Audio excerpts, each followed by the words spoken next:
The first game is called Authors, and in this, the contestants have to take it in turns to tell a story in the style of an author of their own choosing. So if you'd like to come forward, contestants, and tell us who your author is. I'll be getting the title from the studio audience in just a moment for them to improvise with. Josie, have you thought of an author? Agatha Christie. Agatha Christie, yes, jolly good. King James. King James. The Bible. Oh, yes, famous writing of the Bible, yes. Well, that's very appropriate for a Sunday. Yeah. No, the programme goes on a Friday, so... less appropriate, possibly, for the show. Very appropriate, because it'll be Sunday in a couple of days' time. And Paul.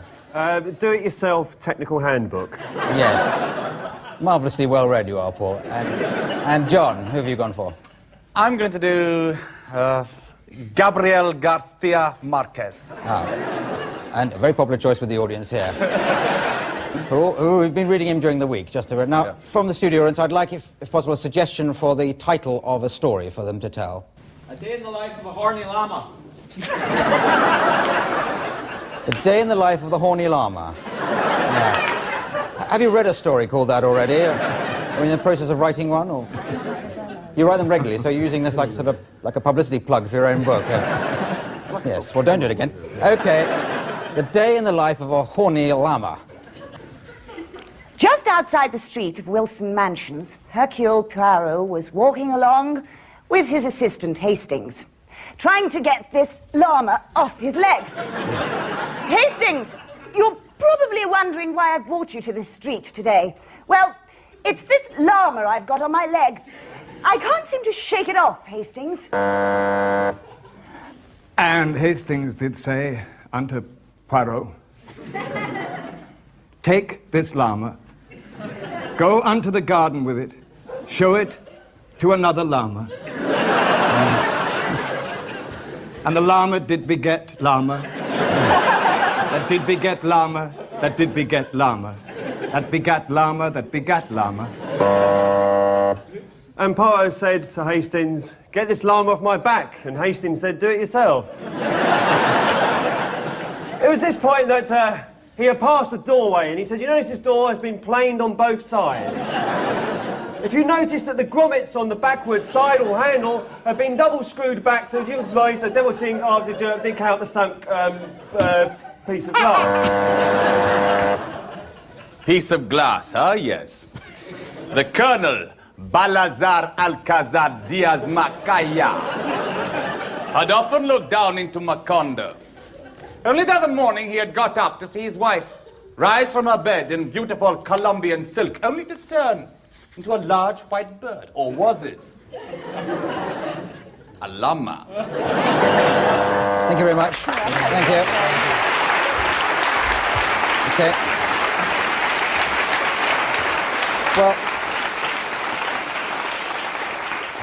Well, I have to give some points for that round, and I can't distinguish between anybody there, so I'll give 10 points each just to get us going. Now, the next game is called Film and Theatre Styles. It's called that because the contestants are required to act things out, to improvise things, in a variety of film and theatre styles. Makes sense, doesn't it? Paul and Josie, we're going to start you off as a pair, first of all. I'll give you your situation to improvise in just a moment, but if the studio audience has got a few suggestions for us of film or theatre styles that they can act in... Flintstones. Hang on. Flintstones. Flintstones, was that pantomime from over there? Or... Sorry, what was that one? Sorry, another pantomime. We've got two pantomimes we're going to do. What was the other one over there? Spaghetti Western. Spaghetti Western, yes. And... James Bond film. Oh, well, we're having James Bond films. Sorry? Disney. Great. German art film from John Sessions' friend. We'll give him that later on. OK, so Paul and Josie, can you start off improvising like Jack and Jill? And then I'll cut in with a style when you've done a few. Jack and Jill. You've heard of Jack and Jill? Well, any Jack and Jill, really. But preferably somebody we've heard of. It's going to be boring for us, isn't it? Seems only a few years ago that we went up that hill together, Jack. And now here we are, married with 42 children. And all because I took you home to bed and put vinegar and brown paper on your sore head. Yes, not much of a contraceptive, was it? OK. Okay, it's spaghetti western. I would like to go back up to the hill, Jack. Don't call me Jack, you know, I have no name. Then, who are you? Am I? Who am I? I am that man who goes at the top of the hill with a brown paper head. Pantomime. Don't I, boys and girls? He does, you know, and we know a song about brown paper, don't we, Jack? Yes, we do. While they're getting ready for the finale, why don't we put the audience into two halves and sing our brown paper songs? Now, I want all the ladies to sing the brown paper song and all the men to go up to the bar and order themselves a whiskey. A German art film. Or a lager, whichever suits him.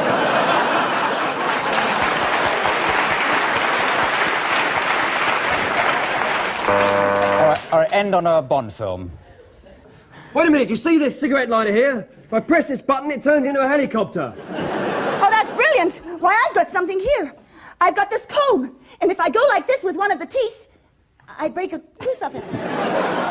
We can pick the lock with that bit of broken off tooth comb. That's brilliant, Jack. Jack Bond.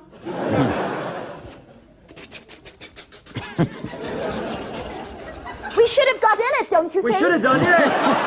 Thank you. All right. Well. Okay. Okay, I'll give 50 points each there. Now, John and Jonathan, you'll have a thing to improvise now. A situation I'll give you in a moment. So have you got any more film styles, theatre styles for John and Jonathan? Well, pirate movie. Doctor Who, hang on. Samuel Beckett, yes, very good. Blue Peter, I think. One more, just one more from out there. What? Sorry? Oh, right, Commedia dell'arte, jolly good. Let's hope they're good on languages. Now, okay, so let's get going. Your situation is reporting a crime. So, you're telling me that you sat there for 25 minutes and you watched him go at her with a 1938 service washing machine. Oh, yeah, it didn't seem nothing unusual to me about it, no. Really. So let me just get it straight, because you were first on the scene, were you? Yeah, well, it was... Sorry. Samuel Beckett.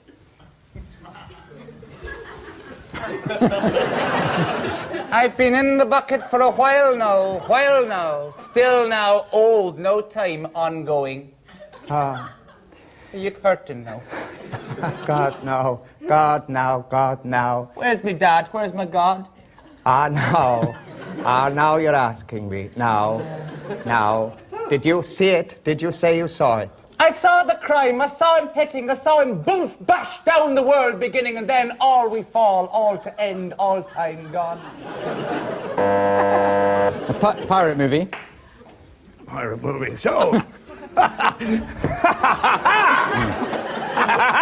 I'm made out of saturated Technicolor. You can't stab me. No, it's no good. Try my teeth. They work just as well for me. How wonderful. Commedia dell'arte. Were you there at the beginning? I was there at the beginning. Were you there at the end? I was there at the end. That end? Oh, yes. You're an old scallywag, aren't you? Oh, no. Not a scallywag, more of a scaramouche. Make them laugh loudly, or maybe you embarrass them into laughing because your faces are doing such big things.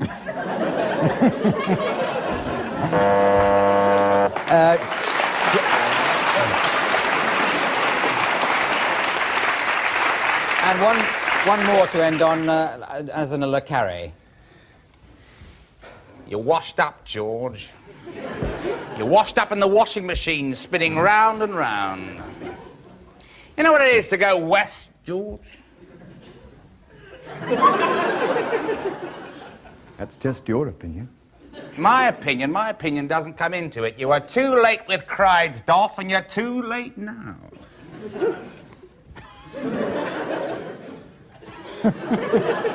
You're not saying a lot, George. You're going round and round. Or maybe it's reminding you of 1938 in Colombia. Or 37 in Berlin. Lot of water under the bridge, George. Lot of nutcrackers round the nuts, if you catch me.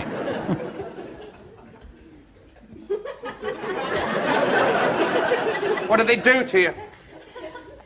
Did they stop it? Stop what's happening in here? Or was it the washing machine? Thank you very much, thank you.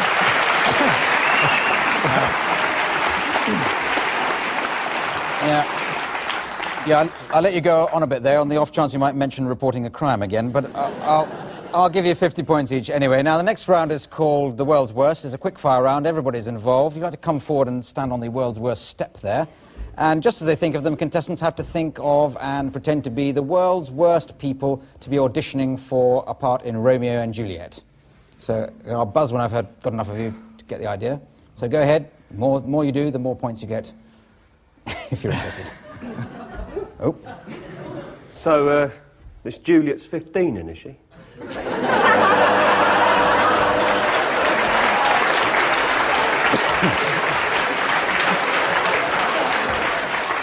But soft! What light breaks from yonder window? I'm left looking an arsehole. She's up there in the window. She goes around in tights. I'm left standing here and there's been an eruption. Well, I mean, how old do you see Romeo as? Any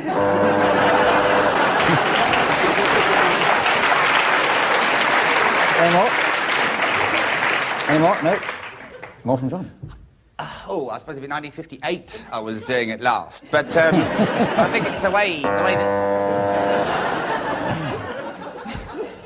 Well, I just see it as a natural progression from everything I've been doing. I mean, Macbeth, Hamlet, Lear, pilots.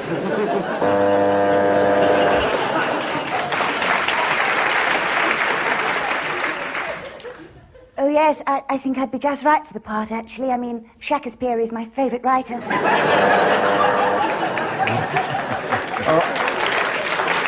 Yeah.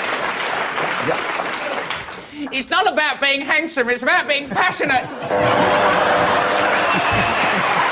I think end on that. Any more? Okay. Well, I think I've got masses there. Yeah. I think you can all relax on that. Yes, and while I work out the points for that round, we dash... No, right. Okay. Right. All right, well, welcome back from the adverts or making the coffee, whatever you did, and I'll give 10 points to everybody in that last game. Now, the next round is called Different Games for the simple reason that in it we play different games, or I say the contestants play different games. Josie and John, your game is to be making up musical styles or singing in different styles, starting with Josie, and we're going to be using the assistance of our musician, who is Richard Vranch, also from the Comedy Store Players. Now, what we want is a household object, and we're going to get Josie and then John to sing about that household object. So, can anyone think of a household object? Sorry? Television set. You can make up a song about a television set, can't you? Now, can we have some suggestions, please, for a musical style for Josie to sing? Heavy metal. You okay on heavy metal? Have you got a mic? Yes, I have got a mic, actually. He's sitting in the front. Oh, no, it's good. Oh, sorry, Richard's getting into even heavy. Still about a television set, and Richard's getting onto his guitar.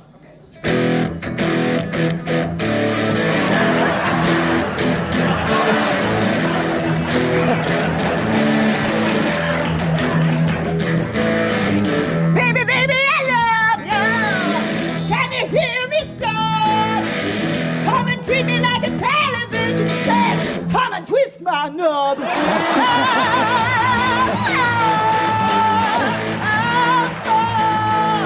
Baby, baby, I want to be your man. I think you'll find I'm your favorite program.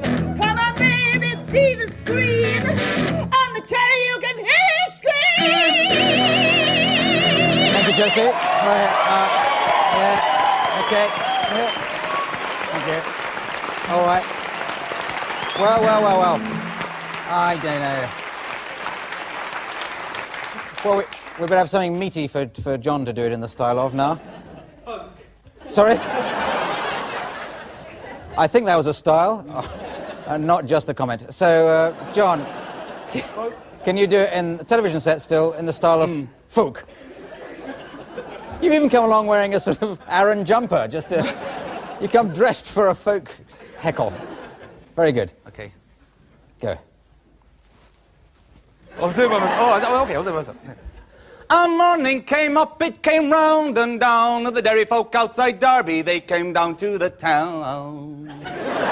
They found an old person with a great big fat sweater. It was getting much larger, getting better and better as he put on his television set and danced round the television set. He danced round the television set. He drank real ale and a ridiculously long pipe was hanging from his mouth. His girlfriend, her name was Betty. She changed it into dandelion stalk because she was a wanker like him. And together they would dance together round the town, living in a time before the goons were around. But sometime after the First World War, who the hell one was it? With a sweater going up and down, they would turn on the television but then switch it off because they were funny old wankers from the past. And round they would go, and round they would go, drinking real ale and living in an England that never really existed. Thank you. All right. Okay. Well, it'd be impossible to separate those two there, so I'll give 100 points to John and 500 to Josie. Okay, so the next game involves Jonathan and Paul, and it's called film dubbing. What we do is show them a film, and we've scrubbed the soundtrack off it, and they have to provide it. So if you'd like to come forward, get ready to watch. It is actually a film you may have seen called Plan 9 from Outer Space. And we're going to give you a situation that you've got to pretend to be in your improvising. Paul, you've got to be pretending to coming in to book a holiday from Jonathan, who I suppose is a travel agent. That's what you've got to improvise as a soundtrack over this bit of film. Now it's starting. Look. Oh, hello. I'd like to book a holiday. This is my solicitor in case anything goes wrong. Yes, I'd like to go to Corfu, please. I'd like to spend 3 weeks there, if that's at all possible. Well, Corfu, it's frightfully difficult at this time. You see, I've got a letter here. Tell me Corfu's very, very windy now, you know. So I don't really think... You see, my aunt says here... Ah, so what you're saying, your aunt... Oh, don't you interrupt me, sonny. Oh, I'm sorry, I didn't mean to interrupt. I just realised that you were telling me about Corfu. Now... Yes, well, I've got to tell you about Corfu again. You know, it really pisses me off, this. I have to keep telling you and telling you. Is self-catering an optional bonus, or do I have to... can I get something near the sea? I want to sort of like... No, there's nothing near the sea now. No, that's all fully... But you should have been here a long time ago, laddie. I'm sorry, I had no idea. Oh, piss off with it. Come here. Oh, dear. Oh, dear. Oh, dear.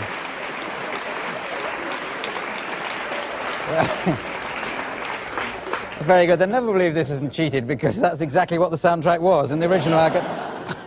Oh, 90 points each there. Now, games are called Party Quirks, which matches Paul Merton against the rest. He's actually played this on previous programmes, but he didn't manage it very well, so we give him another chance. Paul is going to be a party host. That's what he's going to be improvising. The others are going to be arriving as guests, but they've been allocated an odd physical or mental quirk. Yes, I'm pointing at your envelopes, so if you look in the envelope there, these have been provided by members of the studio audience. They've come along to suggest strange quirks. We've picked the best 3, and the idea is that Paul's got to try and guess these in the course of the improvising.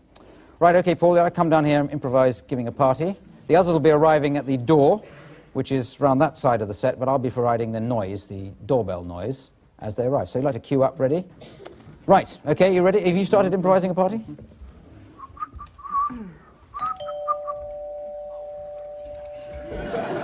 Sorry, I think I've broken your doorbell. I pressed a mite too hard. That's all right, don't worry about that. Would you like some twiglets or some... I have some rosé, some white wine, some red wine? Twiglets, yes. Don't bother to unwrap them. You've got one stuck in your hair, I think. Oh, I'll just get the doorbell. Hello. Oh, fuck. All right, Paul. Repeat after me. Yes. Get out of me. Get out of me. Get out of me. Get out of me. Get out of me. Get out of me. I'll have a twiglet.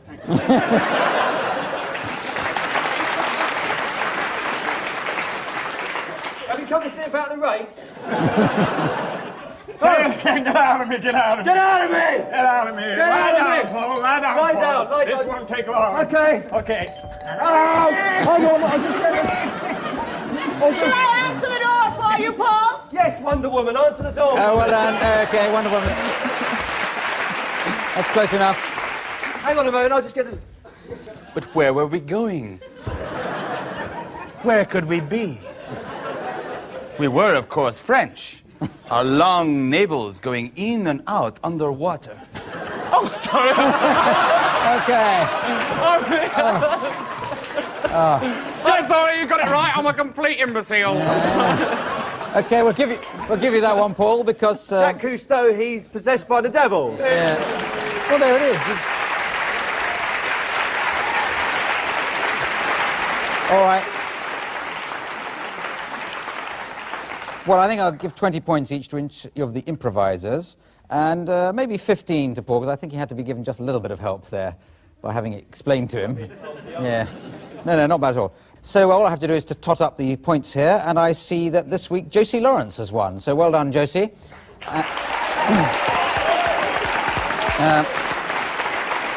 Now, the prize for winning is to get to read the credits out in a style of my choosing. So, Josie, I'd like you to do it in the style of an angry viewer at home. He knows we've tried. Ladies and gentlemen, the contestants.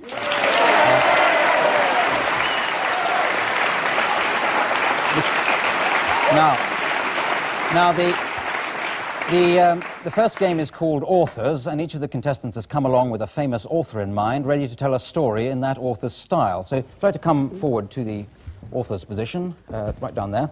Now, Stephen, which author have you selected for tonight? Well, it's the 1001 Arabian Nights. 1001 Arabian Nights. We don't know the name of the author. Work of do many we? hands. Work of many hands, Right. yes. Avoiding that temptation. Josie. Mary Shelley. Mary Shelley, yes, jolly good. N. Dashiell Hammett. Dashiell Hammett, why not? And John. Frank Richards. Frank Richards, what, the Billy Bunter man. That's the one. Yes, jolly good. Right, now what we need is a title for a story, please. So if somebody in the audience could suggest a title for a story for them to tell, to improvise. The day I became a merchant banker. The Day I Became a Merchant Banker. So it's an autobiographical piece from the gentleman in the audience there. So, Stephen, starting on our buzz when we move on to the next one. The Day I Became a Merchant Banker. Once, oh, olive of my dreams, there was a certain merchant travelling between Isfahan and Basra, who lost his way. Not such a certain merchant, after all, a rather uncertain merchant. Oh, stiff-thighed child of my hopes. This merchant banker had two sons, Kazim and Iqbal. Useful leg break bowler. But these two sons only belonged to part of him. One son belonged to his left leg, and the other to his right. For this merchant banker was a man born of many parts, a man created by man, a man without a soul, a man who burnt in the fires of Beelzebub. The villagers were after the merchant banker. They were sorely overwrought and overdrawn. I was overdrawn, but I didn't care. My partner Miles had been killed earlier that day. So I strolled down to Jerry's bar on the corner of 576th and 829th. I strolled through the bar in the back room. The guys were shooting craps. Hell, you know, what they do for kicks is none of my business. So I said, Hello, said the booming, merry voice of Bob Cherry. What are you doing here, you frabjous, fat, footling owl? I'm going to get some long bonds and go into gilt, said Bunter. Oh, draw it, Miles, said Morley, throwing a pushed pincushion across the room. Come on, don't play the giddy ox with us. What are you really doing, you fat, foozling, chocolate-snuffling clunker? Well, I don't know, said Bunter, but I think, actually, I'm going to break wind. No! Thank you very much. Thank you.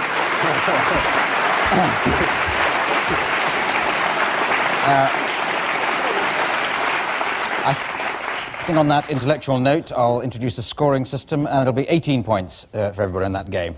This next round is called Storytell, and this features Stephen Fry telling a story. So if you'd like to come here ready to tell your story, Stephen. And the others are going to be over there to be brought in as characters in the story. But the story is going to be suggested to us by somebody in the studio audience, so I'll just go and find somebody to embarrass into telling us a story. So you've got a sort of skiing motif on your jumper, so you're obviously somebody who likes wearing skiing motifs on their jumper. Yeah. What's your name? Peter. Peter, that's right. It's a perfectly good name. Now, can you give the title of a story for Stephen to tell? Tarzan and the Lagerlouts. Tarzan and the Lagerlouts. You've come prepared with that one, haven't Yeah. you? It's supposed to be an improvised show. And we want a moral, so... that's what I think. Now, can you think of a moral that this story could illustrate? Don't put all your eggs in one basket. Yes, perfectly good moral, I'd have thought. So the story is Tarzan and the Lagerlouts, and the moral is don't put your eggs in one basket. Great. Okay, Stephen, where you go. Are you sea constable? Then I'll begin.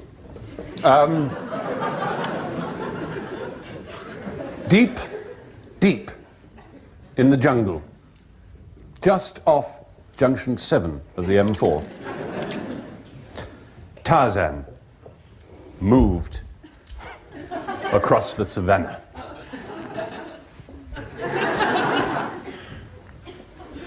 He mouthed erotically.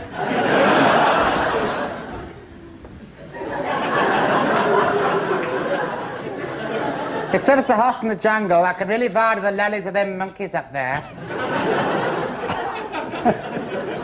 Jane swung casually in. Oh, Lord, look at that. Hello, Tarzan. Sorry about that. I feel a bit tipsy. Oh, look at the state of your hair. Don't you do anything with it? Look at it. It's all over the place. Well, Cheetah does it for me. What do you expect? I've heard of my bleeding monkey. She said crossly. Oh, I've got a terrible headache. I don't know what to do. Why can't you be like the Tarzan in all the storybooks? Why can't you be a bit more butch? Butch at all. It's all rubbish. But it was 9 o'clock in the evening, and the pubs of Aylesbury were beginning to empty. You know, this is Fenchurch Street. Said this fine, upstanding pride of the home counties. Suddenly, and really without any warning at all...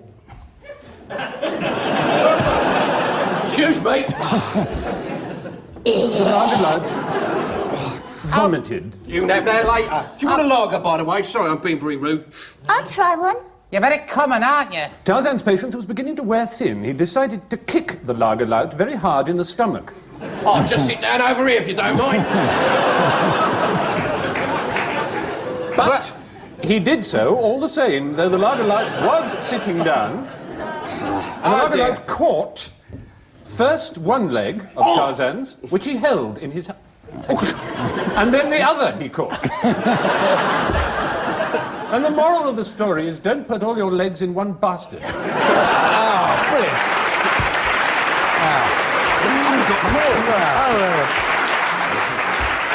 Very good.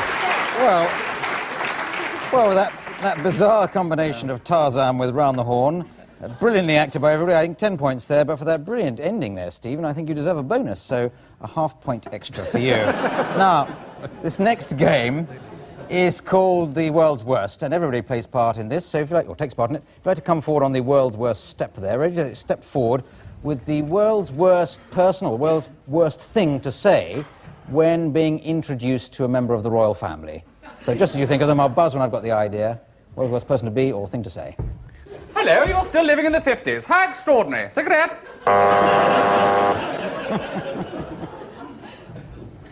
Whop some skull on that bit. Sorry.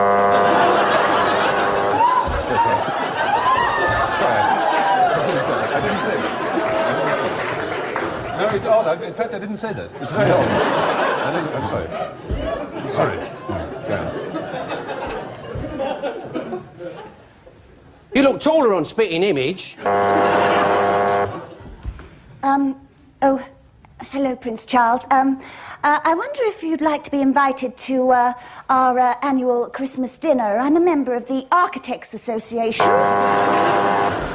Yeah, it's really funny what happened to the Roman officers. Blood everywhere. Went down in his basement. Really sad. That reminds me, I must buy a stamp.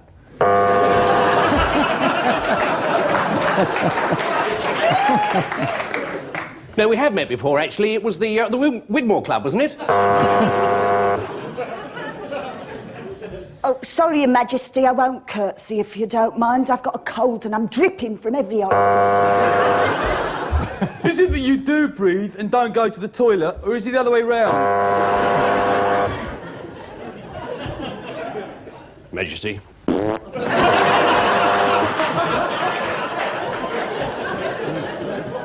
Really, this is a sort of middle-class German family, really, aren't they? That's so good. Let's stop it there, and I'll... Yeah, oh, no, applaud if you want to.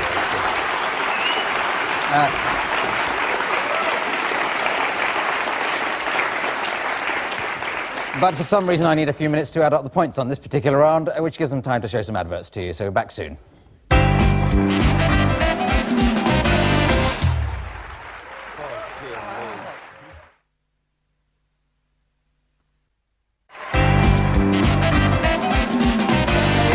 Yes. Yeah, they were fantastic. What a fantastic set of ads. So 24 points to everybody for that last round. Now, this next round is called props, and in this one they divide into pairs again, and I want to give you, John and Stephen, this item, and you've got to come up with many different ideas of ways of using that item. As we rotate the other pairing of Josie and N, it's slightly difficult to get out, but that's your item. I've no idea. It doesn't look like anything I've ever seen before. So we'll buzz between the two pairs. Many different ideas you can think of. Away you go, Stephen and John. You go first. Matron, I was playing frisbee and... Yes? You threw it really hard. No, I don't want much of a nose job, really. I was just a little bit off the end. And in the summer, Saturn will proceed all the way around. All the way around. It'll come back for the winter solstice. And now I'm going to talk to another maniac, Raymond. Sunrise early in the morning. Well, I was lying around in the rubble for ages, and then he just dug me up. You know what I mean? My problems all started the day my father told me he was about to marry a ginormous grub.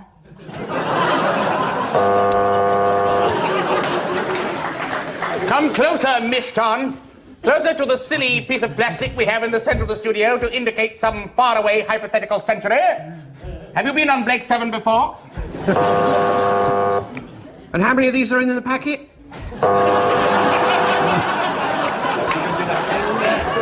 It had to happen. And it's enormous! It's huge! It's a huge throw from Fatima! A very convincing javelin, I must say. Yeah. Finished. Yes, it is you. Yes, sorry. Me, woman! Me, woman! Fatima. Oh! Try and keep the stomach really firm. And just don't try and do too much at once. If you've got a partner who's prepared to copulate with you, then that's all things. That's right. Keep the stage good. So, like that. Don't try and do too much at once. That's the main thing. Thank you, darling. Yeah. No, trust me, it's a revolution in endoscopy. It's fine. We'll have a look and see what's down there. Okay, that's it. Thank you very much. Oh, I see. Yes. Yes. Thank you. Thank you very much. All right. All right.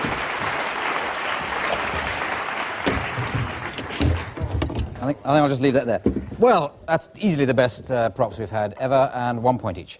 Now, the next round is called Different Games. Different games are played in this round, starting with John and N. And you want to play a game called Couples. So could you come forward to play Couples? And we're going to give you a situation to improvise in, and we want a sort of variety of different couples who might be doing it. And we'll start you off. I'm going to start you off with one, and then we'll get suggestions from the audience as we go along. So your situation to improvise is... It's a funny physical gag. You've done a lot in the vaudeville, you know what I mean? Funny walking. Well, now we've settled on. A fortune teller and the customer who's gone to have their fortune told. Start you off with the pair doing it as Dustin Hoffman and Laurence Olivier. Okay, and if you could be ready with some suggestions like sort of David Steele, David Owen, Captain Kirk, Mr. Spock, things like that. Just ready, one clear suggestion from somebody when I buzz. So starting off, Dustin Hoffman and Laurence Olivier, fortune teller and client. Dustin, we're going to do this picture. What's it called? Marathon bar or something? Tell me if I'm going to act you off the frigging stage, baby. I'm sure let I me am. look at this crystal ball here. Yes, it's one of yours, isn't it? We're going to make a movie called Made in Taiwan. No, they're going to make a movie called very short, Italian-looking, sweaty actor worrying too much about things that brilliant people do naturally. Oh, no. I don't think so. Okay, so we're going to have another pair to be doing... Edward Fox and Donald Sinden. Well, there's a real wacky suggestion for these two, but... would you like the cards, or Yes, I'll take the cards. Would you like the clairvoyance? Because I'm very clairvoyant. Yes, I suppose you are. So we'll make a choice. Yes. No, I've made your choice for you. Yes. You want the clairvoyance. I do. And you want to make you're going to do a series called I'm going to do Edward the Seventh 2. Now I'm going to do a series called Thank God There's No Nasty Working Class People Around Me Holding Their Knives Like Pencils and Smelling of Turnips. Okay. No, another pair, please. Sorry, say that again. Vincent Price and Alec Guinness. Vincent Price and Alec Guinness. Got some helpers in tonight, I think. I want to know whether any words on the blackboard of life can be said slower than the way I say them. Beyond the stars and the universe shalt thou fly. Thou shalt fly to Obi-Wan Knob. I have been... Okay, another pairing. Sean Connery and Dame Edna. Where you go? Sean Connery. Well, you're going to spend the rest of your life. It's funny, you The know, rest as a Sean. woman. Yes, I know. Which, and something else is coming through here. You've got a very hairy bum, haven't you, Sean? Very hairy bum, and I think you're a little bit conscious of the fact you've not got as much hair as you'd like to have, darling. I think I forgot to put pair, my please. trousers on this morning. Yes. Sorry? Fred Flintstone, Barney Rubble. At least a genuine pairing at last. Hey, Fred. Hey, Barney. You're going to have a hard day today. You got to mow the lawn and let's get away from the girls. Okay, but what about Wilma? Do you think Wilma's like us with little black dots instead of eyes? No, Wilma's going to be reincarnated. Do you know what I want to know? Look in the crystal ball and say, why, when we bend over, don't you ever see our balls coming out from underneath those funny little short things we wear? Because we're not Sean Connery, that's why. Okay, all right. Another pair. Reagan and Gorbachev. Where you go? You be Reagan. Well, you know, I can see a kind of England bright... swings like a pendulum. Bobby's on bicycles 2 by 2. No, let's end on that. Thank you very much. What happened to fortune telling? Just making impersonations. Oh. Truly spectacular, and 43 points that deserves. So it's going to get 22. Right, now the next game features Jesse and Stephen, and they're going to be playing a game called Wrong Theme Tune. What we're going to get them to do is to improvise the beginning of a program, television program. I'd like to come forward to do it. And the program we'd like you to do is a documentary on contraception, okay?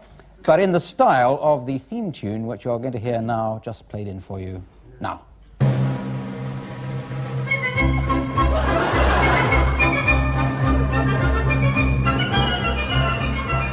Hello! It was absolutely terrifying. But I remember how Martin told me to strap it on, and I clung on for dear life. John, we're going to show them a few things they can do, aren't we? That's right. Now, do remember, if possible, I don't know what the current lot's sound like, I'm afraid. Get down, Shep. I was in bed by 5 o'clock, I don't know. The important thing is you do ask your parents' permission. If you're going to go into their room and you're going to borrow some of their sexual apparatus, some of their coils and things like that, they're very delicate, so do ask your mother if you can take it out first. Don't just take it out of your mother's Yes, John. uterus. And also make sure that you don't fornicate on a windowsill or something like that, because it's very dangerous, because you could be humping away and fall off, couldn't you, John? That's right. And that could very easily have an eye out. Well, now we're going to take a look in the Blue Peter Garden. And here we see the frogs have been having a wild time, haven't they, Yes, John? those little sellotape condoms didn't really work, did they? Well, I'm sorry to say some vandals got in. It was very disappointing. And they took the sellotape off the frogs, membra virile. mind. Here you can see we did what we saw in the advert that time, and we put a barbed wire fence along the pond to stop the froggies from getting at each other. And do It's worked remember quite well. to wear gloves if it's very cold. Oh yes, rubber gloves. Because if it's very, very cold and you're handling barbed wire, you can easily get very cold fingers. Yes, so wear rubber gloves. One nice little point Useful for tip, that. Christmas, little thing I've got you, is you can cut the fingers off the rubber gloves and use those for contraception too. I've got a nice little... Contraception, yes. sorry. You may not want to contraception too, but if you do, then that certainly is a pretty handy tip. Now, that's it. Let's end on that. If Thank you don't you. mind, I'll keep it. All right. Well, we'll just end there when we're in at least hailing distance of a taste barrier. 69 points each there. And the next game... Oh, hang on, what is the next game? I've lost my cards. Right, now we get to a game called Rap. This features everybody. And they all love it, don't you? And the idea of this is just have to make up a rap as they go along on a subject which we'll get somebody to suggest in a moment. So you'd like to come forward ready to do it. We start with John on this one and work down the line. Contractions have started. Yeah. Okay, so a nice broad topic for them to... Sheep shearing, that's a great one, yeah. You do sheep generally, you don't have to concentrate just on the shearing. So we helped on this with the drummer. We've got Ginger Baker this week. Take it away, Ginge.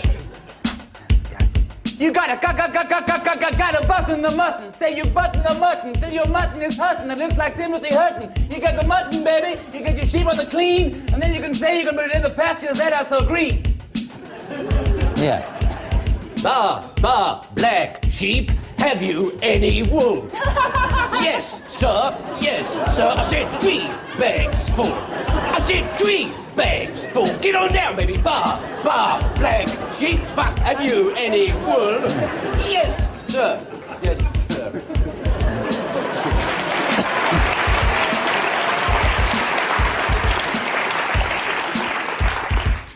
Come on, sheep, pull up to my bumper. Make me a woolly jumper. Ooh, you're so sheer. I like to have my sheep real near. I go to Australia and see the men they sweat. I like to see them dripping. Yes, it's my favorite bet. I like to watch sheep shearers. I could watch them all day long because I like sheep best of all. Their loins are good and strong.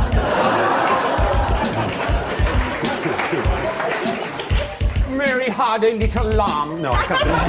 No, I can't do that kind of thing at all. Yes, I'm terribly fond of shearing sheep. Nothing could be clearer. I think they call me Norma Shearer. I sheep very hard, and then I sheep very hard again. And I sheared a nice little woolly cardigan. But in fact, sheep, rams, lambs, and ewes are rather make very attractive blouses and other items of clothing. Sheep have a reputation for being stupid, and when it comes to being lovers, I don't think anyone could call them cupid. But sheep are friendly, and sheep are clean. I think you know what I mean. I don't. Okay. Thank you very much. Thank you. Well, easily the best rap we've done this evening. So, 2 points each, with a bonus of 1,000 points to Stephen for trying so hard. And that brings us, I'm afraid, to the end of the show, and I total up the points and see, oh yes, well, Stephen has won. And the prize for winning is to read the credits out in a style of my choosing. I'd like you to do it, Stephen, in the style of an American announcer, you know, Quinn Martin production, that sort of thing. So it just remains for me to thank Stephen Fry, Josie Lawrence, N. Rydell, John Sessions, you, the studio audience. This is me, Clive Anderson, saying good night. Good night. Tonight's episode, Who's Line?